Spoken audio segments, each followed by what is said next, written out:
నమస్కారం. ఈనాటి విశ్లేషణకు స్వాగతం.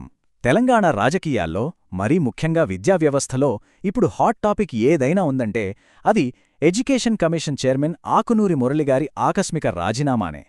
కాంగ్రెస్ ప్రభుత్వం రాగానే విద్యారంగంలో సమూల మార్పులు తీసుకొస్తామంటూ ఎన్నికల హామీలను నెరవేర్చే దిశగా ఆయనకు ఈ బాధ్యతలు అప్పగించారు. ఆయనొక అద్భుతమైన రిపోర్ట్ ఇచ్చినా సరే ప్రభుత్వం నుంచి కనీస స్పందన లేదు. సడన్గా ఆయన రాజీనామా చేశారు. అసలు దీని వెనుకున్న కథేంటి? రండి డీప్ డైవ్ చేద్దాం.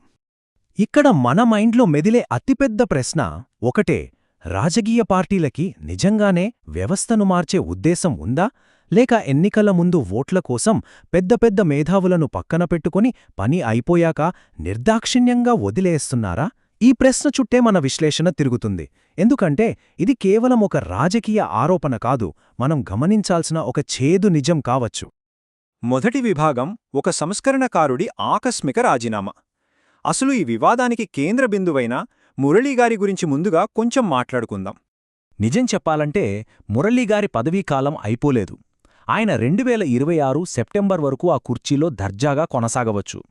ఇంకా 2 ఏళ్లకు పైగా టైముంది కదా. అయినా సరే అంత హఠాత్తుగా ఆయన ఎందుకు తప్పుకున్నట్లు? అది ఆయన వ్యక్తిగత నిర్ణయమని అనుకుంటే పొరపాటే. వ్యవస్థలో ఉన్న లోపాలను, ప్రభుత్వ చిత్తశుద్ధిని ఆయన తన రాజీనామాతో డైరెక్ట్గా ప్రశ్నించారనేది స్పష్టం. ఒకసారి ఈ టైమ్లైన్ చూడండి, మీకే అర్థమవుతుంది. 2023 ఎలక్షన్స్ టైంలో గత ప్రభుత్వ విధానాలకు వ్యతిరేకంగా ఆయన ఎలా గళం విప్పారో మనందరికీ తెలుసు. అప్పుడు కాంగ్రెస్ పార్టీకి ఆయనొక మేధో ఆయుధం. సరే, ప్రభుత్వం మారింది. 2024 స్టార్టింగ్లో ఆయనకు చైర్మన్ పోస్ట్ ఇచ్చారు. విద్యా వ్యవస్థను బాగుచేయడానికి ఆయన పగలు రాత్రి కష్టపడి ఒక అద్భుతమైన రిపోర్టిచ్చారు. కట్ చేస్తే 3 నెలలైన దానిపై ఉలుకులేదు పలుకులేదు. విసిగిపోయి ఆయన రాజీనామా చేసేశారు. ఎలక్షన్ హామీలను అమలు చేయడంలో ప్రభుత్వం ఎంతలా విఫలమైందో చెప్పడానికి ఇదొక బెస్ట్ ఎగ్జాంపుల్ కదూ. అఫ్కోర్స్ ఆయనకేం తెలుసని కొందరు అనొచ్చు. కానీ పక్కా రాష్ట్రం ఆంధ్రప్రదేశ్లో సర్కారీ బడుల రూపురేఖలు మార్చేసిన నాడు నేడు కార్యక్రమం గురించి వినే ఉంటారు. దానికి కీలక సలహాదారు ఈ ఆకునూరి మురళిగారే. దేశవ్యాప్తంగా ప్రశంసలందుకున్న ట్రాక్ రికార్డ్ ఆయనది. అలాంటి ఎక్స్పర్ట్ని పెట్టుకుని కూడా ప్రభుత్వం ఎందుకు వాడుకోలేకపోయిందనేదే ఇప్పుడు అసలు పాయింట్. సెక్షన్ 2 విప్లవాత్మక విద్యా నివేదిక. అసలు ఆయనిచ్చిన ఆ రిపోర్ట్లో ఏముంది? ఎందుకు అంత కలకలం రేగుతోంది? చూద్దాం. రిపోర్ట్లో ఆయన ఎత్తిచూపిన ఒక కఠోర వాస్తవమిది. పల్లెటూళ్లల్లో చూస్తే 10 మంది పిల్లలు కూడా లేరు, కాని 4 టీచర్లుంటారు. అదే సిటీల్లో చూస్తేనో ఊపిరాడనంతగా కిక్కిరిసిపోయిన క్లాస్ రూమ్స్, కానీ పాఠాలు చెప్పడానికి టీచర్లుండరు. ఎంత ఘోరమైన అసమతుల్యత ఇది! ఈ అడ్మినిస్ట్రేటివ్ గందరగోళాన్ని సరిదిద్దాలంటే నార్మల్ డెసిషన్స్ సరిపోవు, చాలా కఠినమైన నిర్ణయాలు తీసుకోవాలని ఆయన రిపోర్ట్ కుండబద్దలు కొట్టింది. అందుకే ఆయన కొన్ని కీలకమైన మార్పులు సూచించారు. స్కూల్ ఎడ్యుకేషన్ మరియు ఇంటర్ బోర్డులను విలీనం చేయడం, టీచర్ల పే స్కేల్స్ మార్చడం, పిల్లలు లేని బడులను ఏకీకరణ చేయడం, అలాగే సిటీల్లో ఎక్స్ట్రా ఉన్న టీచర్లను సర్దుబాటు చేయడం. వినడానికి ఇవి చాలా అవసరమైన మార్పుల్లాగే అనిపిస్తున్నాయి కదా. కానీ అకాడమిక్ పరంగా ఇవి ఎంత కరెక్టో, పొలిటికల్గా ఇవి అంత డేంజర్. ఈ ధైర్యమైన ప్రతిపాదనలే ఆయన్ని ఇబ్బందుల్లోకి నెట్టాయని విశ్లేషణలు చెబుతున్నాయి. 3వ విభాగం కార్పొరేట్ కళాశాలల లాబీ ఒత్తిడి. ఇక్కడ్నుంచే అసలు కథ మొదలవుతుంది. ఈ రిఫార్మ్స్ని ఆపడానికి అడ్డుపడిన ఆ అదృశ్య శక్తులేంటో తెలుసా? ఆయన రిపోర్టులో పెద్ద బాంబేదంటే ఈ స్కూలు, ఇంటర్ బోర్డుల విలీనం. ఒక్కసారి ఇది జరిగిందంటే వేల కోట్ల రూపాయలతో చెలరేగిపోతున్న కార్పొరేట్ జూనియర్ కాలేజీల ఆధిపత్యానికి పెద్ద దెబ్బపడుతుంది. దాంతో మురళీగారి ప్రతిపాదనలకు ఒకవైపు, కార్పొరేట్ విద్యా సంస్థలు, లెక్చరర్ల సంఘాల లాబీయింగ్కి ఇంకోవైపు పెద్ద యుద్ధమే జరిగింది. అసలు ఈ ఇంటర్మీడియట్ సెక్టార్ అనేది మామూలు నెట్వర్క్ కాదు. అక్షరాల వేల కోట్ల రూపాయల టర్నోవరున్న ఒక అన్డిక్లేర్డ్ పవర్ సెంటర్ అనొచ్చుదాన్ని.